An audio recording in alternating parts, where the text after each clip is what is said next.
Okay, so hello everyone. Thank you for taking the time out of your day to listen to my presentation.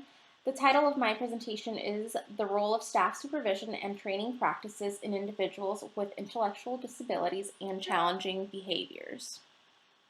The outline that I have provided that I will be going over my presentation today. First, I will discuss who direct support professionals are and what staff training is.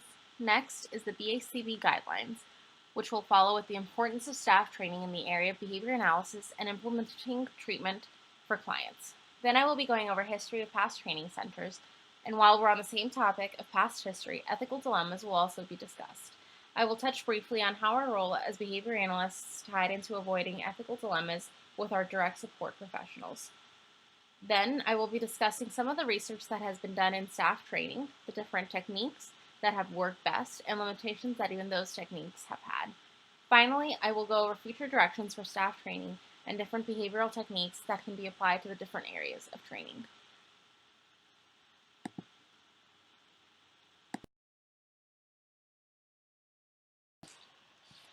Direct support professionals work directly with individuals with physical and/or intellectual disabilities, or they can be referred to DSPs for short.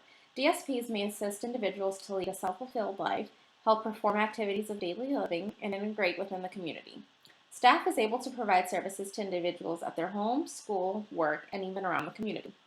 So what exactly is staff training? We all have been trained before starting a new job. Whether staff is working with clients or adults, training is always required in order to perform the best services that can be provided for the client.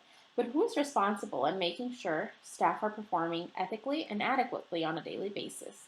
One of the numerous roles as behavior analyst is to hold and train supporting and direct staff and human services agents to implement behavior plans. Without proficient staff, human services may be ineffective and detrimental for clients to succeed. The importance of training human service staff was recognized early in the history of behavior analysis as it became clear that making a large-scale impact on consumers required effective training of support staff.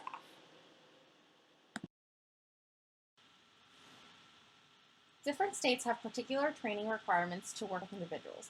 The guidelines for behavior analysts are clear that training staff members in a sophisticated behavioral procedural manner is inappropriate. On the other hand, a behavior analyst is responsible for carrying out the training in the proper way, and the proper follow-up supervision is also required.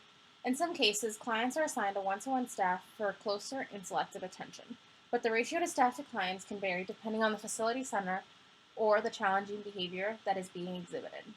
A common disagreement between behavior analysts and the staff members is that there becomes a disagreement whether staff is implementing the behavior plan correctly. Properly training staff does not mean leaving the plan on staff's desk and simply giving the instruction to implement listed for the client. According to the ethical guidelines designing competent training programs in 5.01, behavior analysts who are responsible for education and training programs and supervisory activities seek to ensure that the programs and supervisory activities are completely designed and provide the proper experiences. In order for us to also abide by the ethical guidelines, we need to make sure that we are supervising that the behavior plan is being implemented correctly. Once the training has been complete, the training should never stop there. We want to make sure that we revisit staff on the implementation of the treatment.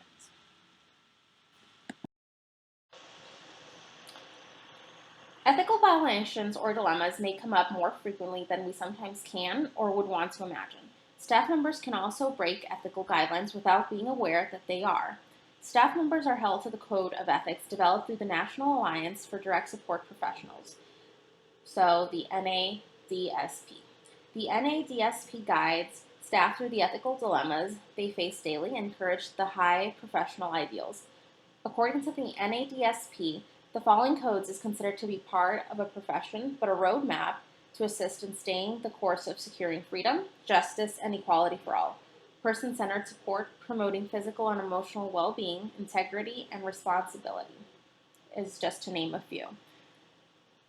Fisher et al. Indicated that an ethical code serves various purposes, including establishing the integrity of a profession, serving an educational and professional socialization function, establishing public trust, and having an enforcing value. Ethical guidelines may potentially never stop in our field, but with the proper training, we will be able to handle them accordingly and abide to our code of ethics. As I begin to enter the working field, I have walked into school and clinic settings and quickly find myself asking similar questions on what is going on in the environment. I see staff not engaging with clients enough, constantly being on their phones, and not following behavior plans as they should be. What can we do next as a team to ensure that our clients are receiving the best possible treatment? I constantly find myself going and trying to build rapport not only with the clients that I'm seeing, but also with the staff. The staff spend a large amount of time working with these clients. Providing a better and enriched life for individuals with disabilities cannot be the role simply of just one person providing these services. It is going to take a team to make these changes happen. Although it may seem that there is still room for growth in training our staff in different areas, we have actually come a long way to reach where we are today. There were no set guidelines and essentially no restrictions. The Journal of Applied Behavior Analysis had only been published in 1968, and there was little to almost no research on the Code of Ethics for behavioral practitioners. First, I will go ahead and start with the Sunland Miami Training Center. The Sunland Training Center in Miami, Florida became a widely known scandal due to an abuse investigation that was ongoing at the time. The center had been plagued by high turnover rates since it opened in 1965, resulting in frequent understaffing and low-quality training.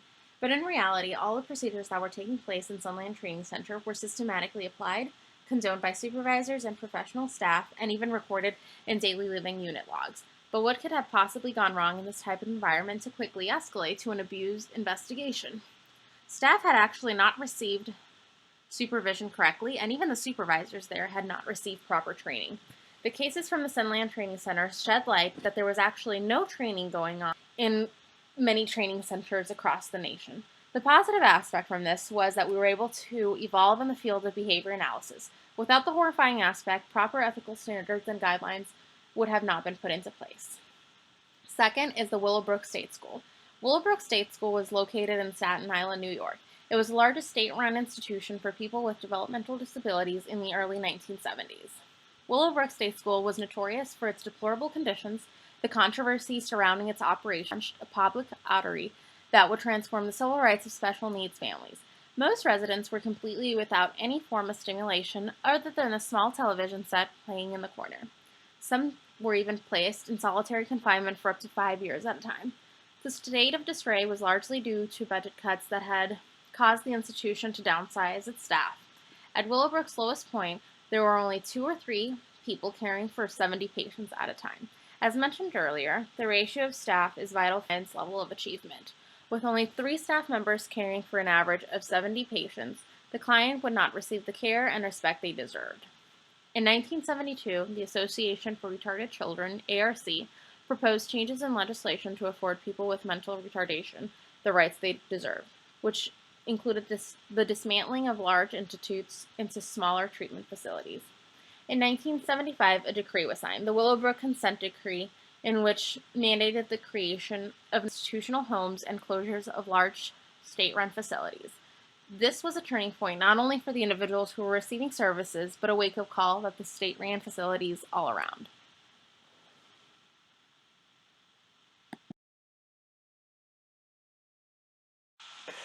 Okay, go.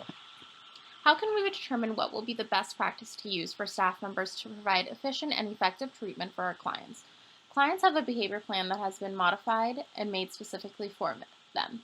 What may work for one and be effective for one person is not always appropriate for someone else. Although they can resemble similar characteristics, we should never assume.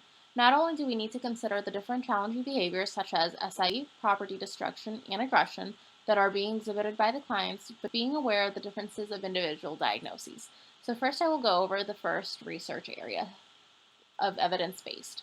Parsons et al. Describes an evidence-based protocol for training human service staff.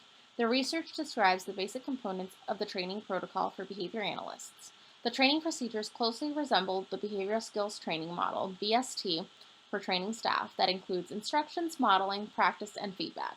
The protocol was designed for training staff using a group format. However, the same basics are able to be used when training an individual staff member through some variations may be needed for individual implementation. The training protocol consisted of 6 training steps as follows: describing the target skill, provide a sufficient written description of the skill, demonstrate the target skill, require trainee practice of the target skill, providing feedback during practice, and repeating the last two steps to reach a mastery criterion level. The skill set targeted for training pertained to using a most to least assist strategy while teaching consumers, and the second targeted skills set involved the use of manual signing in interactions with certain adult students. The results that were provided demonstrated to support the effectiveness of the training protocol. Next, I will discuss the research being done on the aspect of feedback. One of the areas of the protocols that I found to be the most effective in training staff members was the aspect of feedback. Supportive feedback entails describing to staff exactly what they performed correctly, and corrective feedback involves specifying what was not performed correctly. Bailey and Birch stated that because research has shown that frequent feedback can improve motivation, learning, and performance, behavior analysts should strive to provide feedback as often as possible.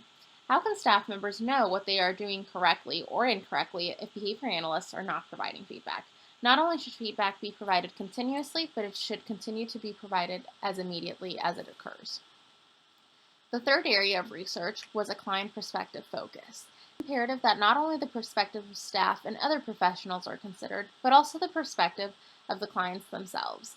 Clients are the ones who we are ultimately working for. Why would we not want to receive their perspective of the types of treatments that we are implementing on them? Of course, this strategy and technique does not necessarily apply to all types of populations and diagnoses, such as extreme problem behavior as aggression and severe mental disabilities.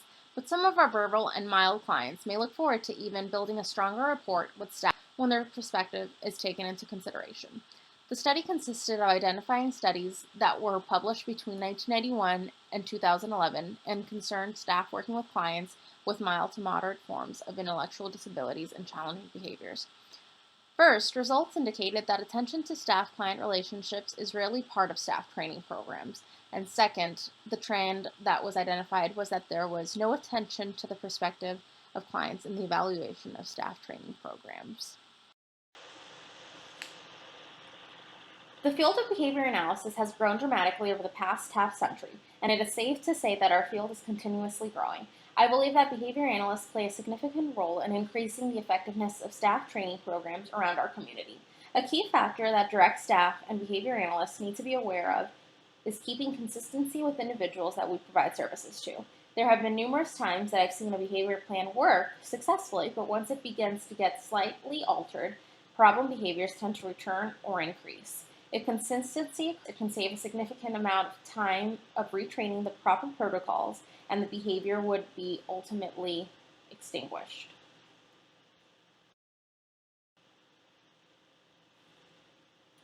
A future direction that can be taken to improve staff training is with a psychotherapeutic extension that many of us are very familiar with, ACT. To be more specific, I would like to further examine the ACT component of values with staff training. As we recall, the values component of ACT emphasizes identifying and understanding our chosen life directions. But how often do staff members come in contact with their values? What exactly is it that they value in their job? I believe that if staff were given the opportunity to revisit the idea of why they are working in the field of helping individuals with disabilities, they would be able to provide a highly enriched treatment for the clients they serve. I have gone ahead and attached a couple of references that I made for this presentation, and thank you all for taking your time and listening, and enjoy what is left of summer.